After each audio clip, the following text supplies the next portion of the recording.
say that you would die if you saw God's face. Then it came to her. If this is God, then I'm already dead, and it won't matter. She opened her eyes, prepared to meet her Maker. Instead, she met the compassionate gaze of dark brown eyes. The man had a gentleness about him as he leaned over her to touch her forehead. "I say, seems the fever is gone. You'll soon be right as rain." His dark brown mustache twitched ever so slightly as he offered her a smile. "What?" Miranda barely croaked the word out. The man patted her on the head as if she were a small child. "Nellie will fix you right up. You'll see. She's quite gifted in the ways of healing." Miranda wanted to question the man, but had no energy to do so. She watched in silence as he turned to the woman. His alabaster skin was quite the contrast to the older woman's native complexion. His dark hair had a haphazard lay to it. Perhaps he had just awakened, or perhaps he wasn't given to worrying over appearances. "I've prepared the herbs you asked for, Nellie. That should help considerably. Shall I put a pot of water on to boil?"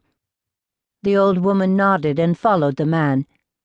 Miranda wanted to call out to them and beg them not to leave her, but again her voice failed her. She tried to remember what had happened to her.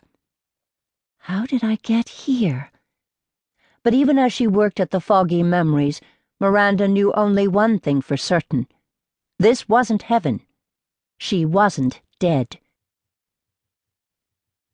Thomas Edward Davenport, Teddy to his friends, turned from the ancient Indian woman and went back to his work table.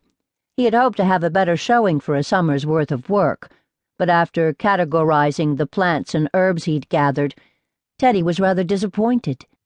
He would spend the winter recording and cataloging his finds for the botanical research book he intended to produce. This was his life's work that had brought him to the vast regions of the Canadian provinces. Leaving his beloved England behind had been a difficult task, but after the death of his mother, Teddy had no real reason to remain. His father had died years before, succumbing to a terrible round of influenza. And while English soil might hold the bodies of his dearly departed parents, Teddy knew their souls were safely in heaven with God. He glanced across the cabin room and watched Nellie spooning tea into the young woman's mouth. Teddy couldn't help but wonder about the woman. Local natives had brought the half-drowned creature to his door, knowing Nellie had a gift for healing. Teddy could hardly turn the unconscious woman away, but the interruption was most unwelcome. He had no time for diversions. His work would suffer, had already suffered, because of this stranger's arrival. Teddy toyed with a bit of dried alpine geranium. Who is she? He wondered. No doubt she was one of the thousands who had come north with their hearts set on gold. So many parties had been lost upon the wild and reckless waters of the Yukon. The shores along the lakes and rivers were littered with the sad reminders of the invasion from the south. Teddy wished with all his heart that the strangers would all return to wherever they had come from. In the 5 years he'd been at work in the Yukon, he'd known a tranquil and graceful land. That tranquility, however, was greatly diminished in the wake of the Klondike gold rush. "She sleep again, but not so long, I think," Nellie said, coming to the table where Teddy worked only half-heartedly. "I think she much better." Teddy nodded. "Yes, I believe you are right."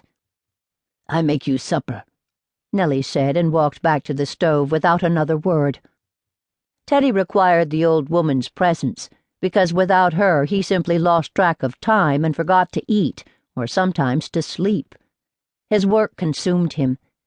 It was a thing of great interest and passion, but it was also a challenge that he could not seem to shake. His father had always loved plant life, and his desire to come to North America for the research of Canadian vegetation was a dream Teddy intended to see through to fruition. It was a sort of legacy Teddy would leave in honor of his father. Albert Davenport had been very much a dreamer.